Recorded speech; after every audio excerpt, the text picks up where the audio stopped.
Objetos materiais. Parte do curso de Metafísica, Metafísica Analítica, baseado no livro de Carroll e Markosian, An Introduction to Metaphysics, que é talvez a melhor introdução que eu conheço. Primeiro, a estátua e o bocado. Os autores começam com um conhecido exemplo da estátua e do bocado. Você tem um bocado de barro e você faz dele a estátua de um anão. Mostra aos amigos. Alguns dias depois, você, insatisfeito, desmancha a estátua. Quantos objetos materiais existiam antes de você desmanchar a estátua? O bocado. 2, o bocado mais a estátua, ou talvez apenas a estátua, ou talvez, além desses dois, muitos outros, como moléculas, átomos de barro, etc. E a primeira questão será, isso introduz-nos à primeira questão, que é como distinguir entre objetos materiais, físicos, e objetos não físicos, não materiais. Primeira sugestão. Filósofos do empirismo, por exemplo, disseram que objetos físicos são coisas fora da mente que podem ser percebidas pelos sentidos. Uma condição que pode ser considerada necessária e não suficiente. Um problema é que há coisas como o arco-íris que são percebidas pelos sentidos, mas que não parecem ser objetos físicos ou objetos materiais.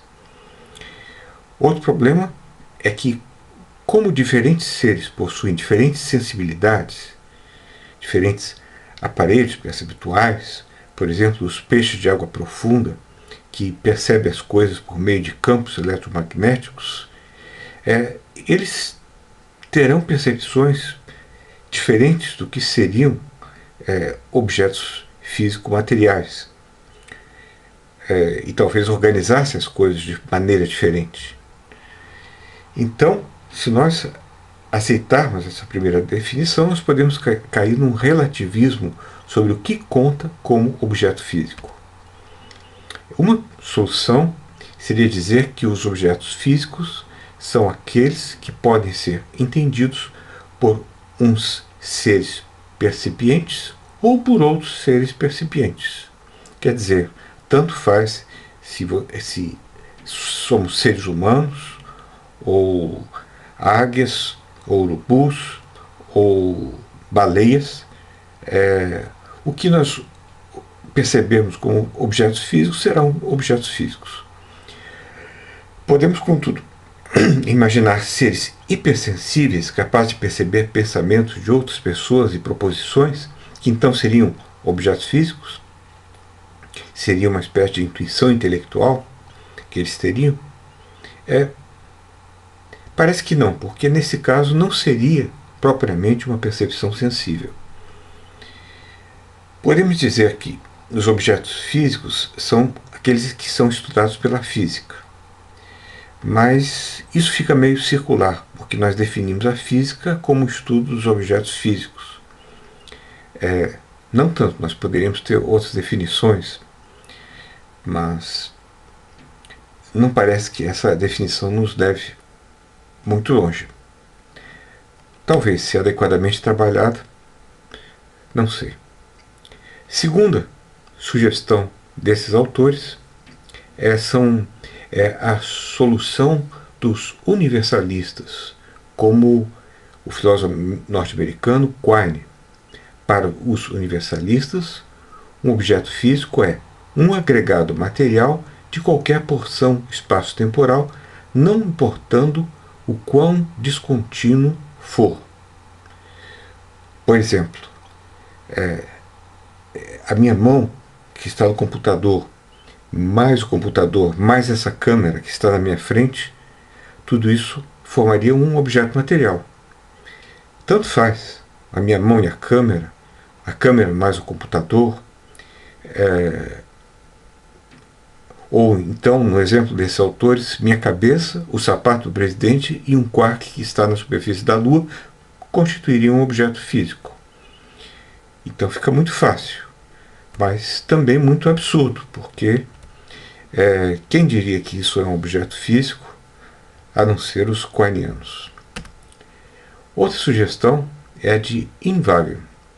Essa é uma sugestão que, pelo contrário, é de muito bom senso, mas que não parece nos dizer muita coisa. Objetos físicos são os que possuem uma família de propriedades, como ser localizado no espaço, ter extensão espacial, ser capaz de se mover no espaço, ter superfície, massa, ser feito de matéria, etc. Ora, geralmente os objetos físicos possuem tudo isso. Um arco-íris não vai ter massa.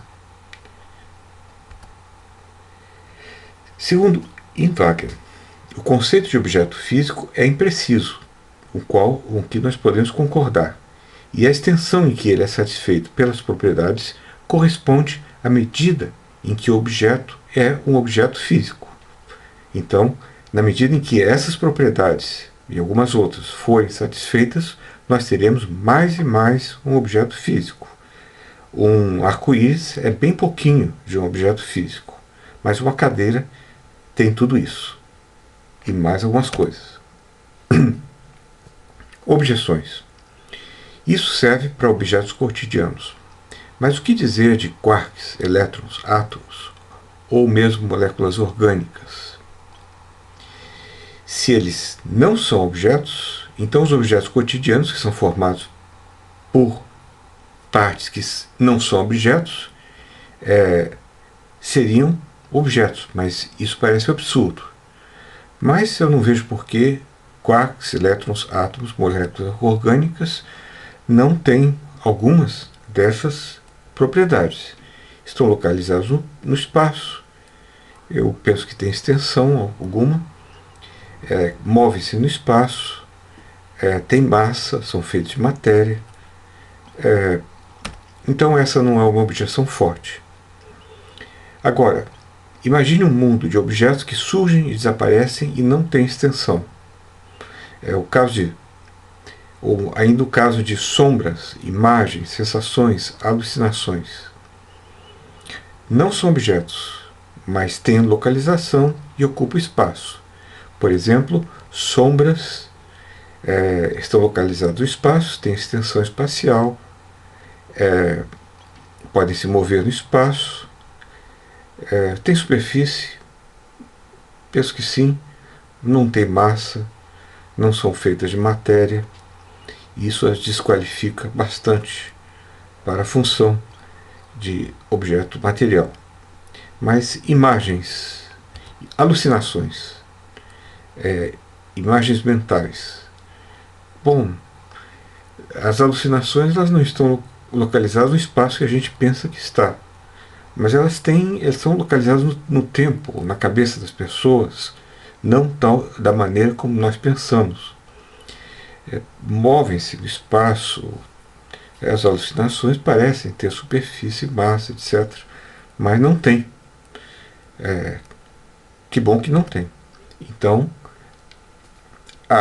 parece que há uma certa resistência à definição de senso comum que está sendo proposta aí.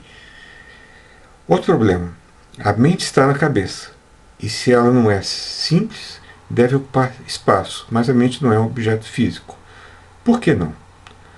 Pode ser perfeitamente correto que no futuro se conclua que a mente é um objeto físico que pesa 1.600, 1.800 gramas, uma coisa assim, ou então parte desse objeto físico que é o cérebro. Nós não dizemos isso porque a nossa neurociência não está suficientemente desenvolvida. Isso é o que argumentam alguns. Alternativas. Uma alternativa é usar a meriologia, que é o estudo matemático das relações entre parte e todo, para nos ajudar a entender o que é um objeto físico.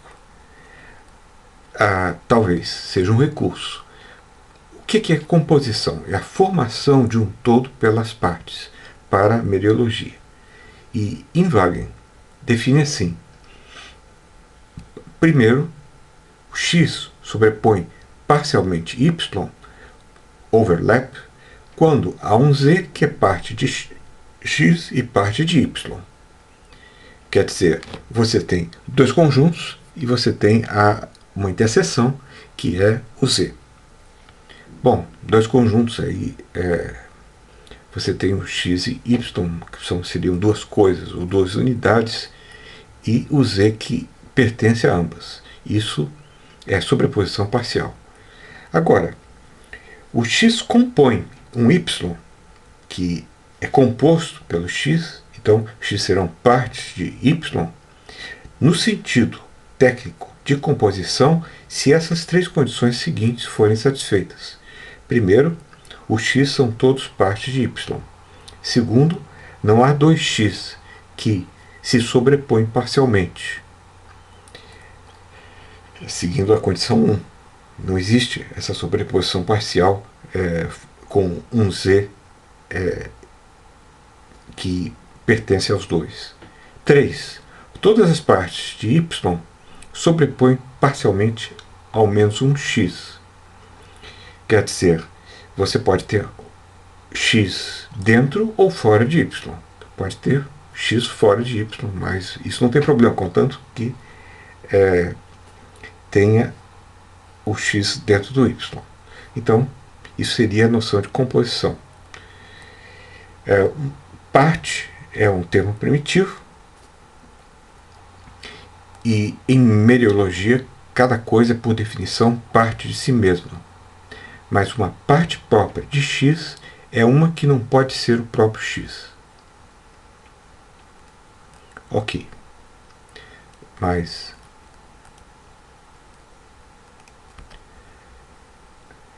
em muitos casos, os x correspondem a um objeto novo.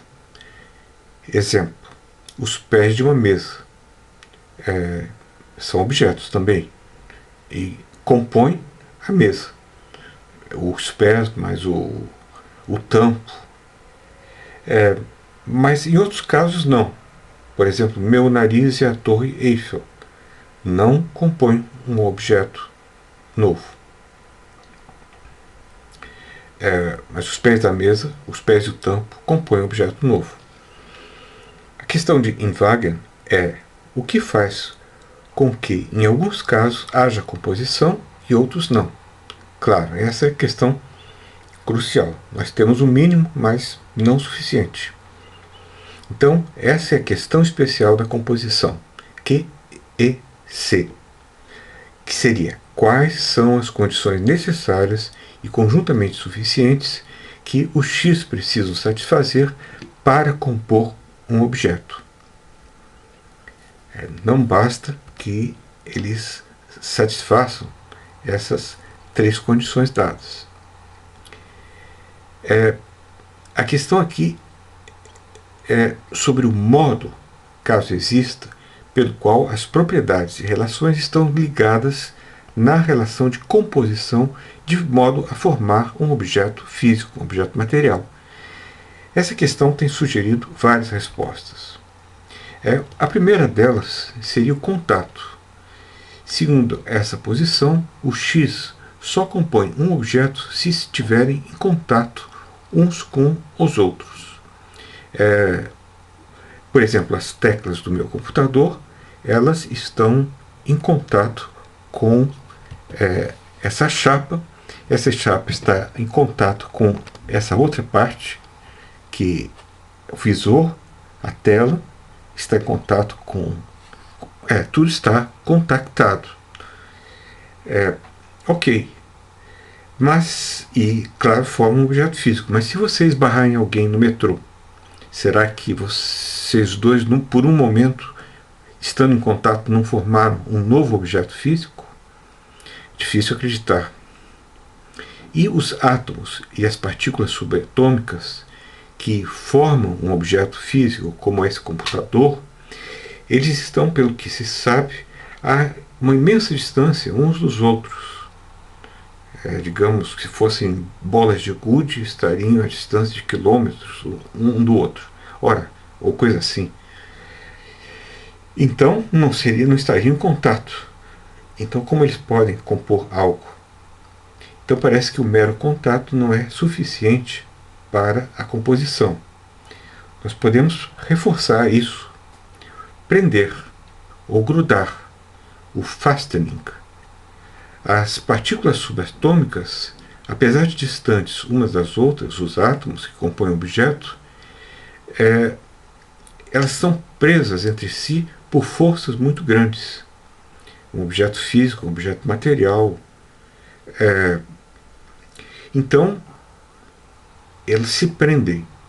As partes que compõem o objeto físico precisam estar presas.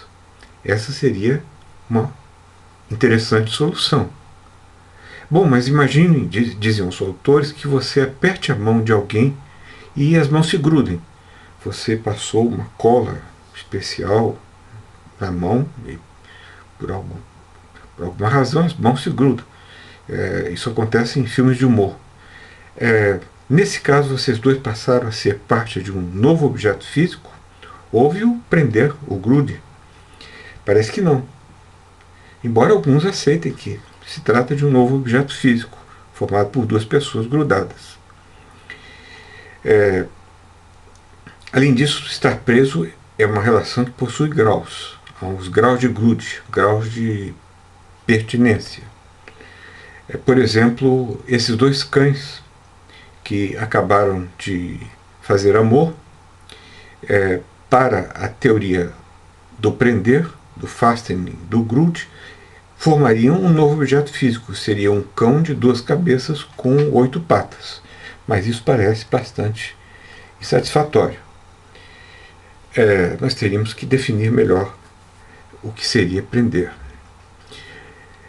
Sexto ponto é uma outra posição que é, de certa forma, oposta ao universalismo. Para o universalismo, tudo quanto é combinação de coisas imaginária que você possa imaginar, será um objeto físico novo. Então, isso aumenta infinitamente o número de objetos já um tanto grande. Então, no niilismo, a intuição é de que você pode rearranjar os objetos mínimos do mundo, mas com isso você não cria outros. Do mesmo modo que não adianta rearranjar os grãos de areia do deserto, que assim você não aumenta o seu número. Você pode construir castelos de areia, mas os grãos em si mesmo continuam os mesmos. Então, a intuição que está aqui é de que há muito poucos objetos no mundo, que seriam os objetos simples, as unidades elementares. E, ao juntar os objetos, nós, na verdade, não compomos novos objetos. Isso é o que Wagner chama de niilismo. Os únicos objetos do mundo são os meriologicamente simples, os setos X simples, objetos sem partes próprias. Essa é uma visão, dizem os autores, limpa e elegante, mas dela resulta que as coisas, os objetos sólidos que estão à nossa volta, de tamanho médio, não são objetos físicos. Esse computador, ou essa mesa, estrelas, cães, cadeiras, e mesmo moléculas e átomos, uma vez que são divisíveis, não são objetos materiais ou físicos. Por isso, para o niilista, ao invés de dizer há uma cadeira no canto, nós deveríamos dizer há uma coleção de simples agrupados à maneira de cadeira no canto. Mas vejam bem, nota os autores, estritamente falando, dizer que há uma cadeira no canto é falso. Correto é dizer que é uma coleção de simples agrupados à maneira de cadeira no canto. Mas como pode uma proposição que é verdadeira produzir ou repetir uma proposição falsa, que parece que é a proposição verdadeira? Então, algo de errado no niilismo. Então, nesse caso, a frase há uma cadeira no canto é falsa embora seja parafraseada por uma frase verdadeira. Isso parece ser um golpe fatal no niilismo. A resposta proposta por Invagel. Para ele, ambos existem, o simples e o composto. Mas o composto é formado por organismos vivos. Ele tem algum preconceito biológico ou fetichismo biológico, penso eu. Uma vida é um tipo especial de evento. A vida de uma pessoa é formada pela atividade de certas partículas subatômicas. Eis uma formulação precisa da posição de Invagel. Para quaisquer x, o x compõe um objeto físico, C e somente C. A atividade do x constitui vida. Estranho. Para ele só existem dois tipos de objeto, os mereologicamente simples e a vida. Fora isso, cadeiras, moléculas, átomos, computadores, etc., precisam todos ser parafraseados. Bom, além do fetichismo biológico de Invagel, nós temos ainda a resposta serial. Eles notam que funciona para objetos, mal para objetos inanimados, é óbvio. Talvez a resposta seja de que algum x compõe algo, depende muito, como x compõe algo, depende muito de como exatamente são ou aparentam. Veja só,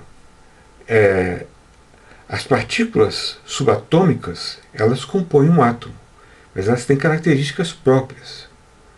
Os nêutron, próton, quark, sei lá. Não, nêutron, próton, elétron.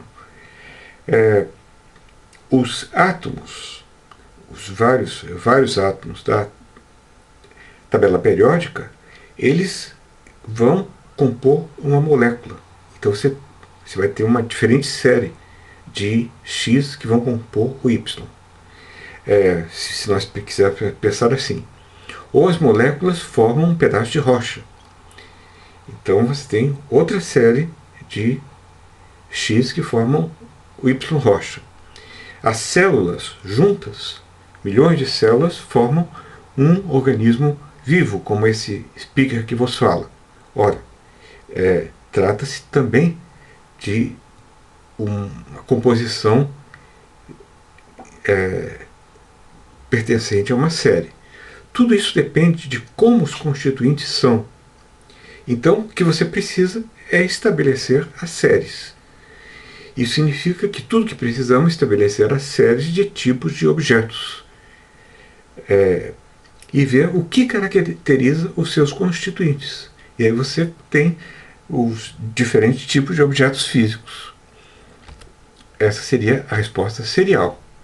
E precisamente nós caracterizamos como a série sendo necessariamente para quaisquer x não parcialmente coincidentes a um objeto composto do x, C e somente C, ou x são F1 e relacionados por R1, ou x são F2 relacionados por R2, pelos R2, por exemplo, as partículas subatômicas formando os átomos estando relacionadas de tal e tal maneira, ou X são FNs relacionados por RN, digamos, células relacionadas de tal e tal maneira, formando um organismo vivo.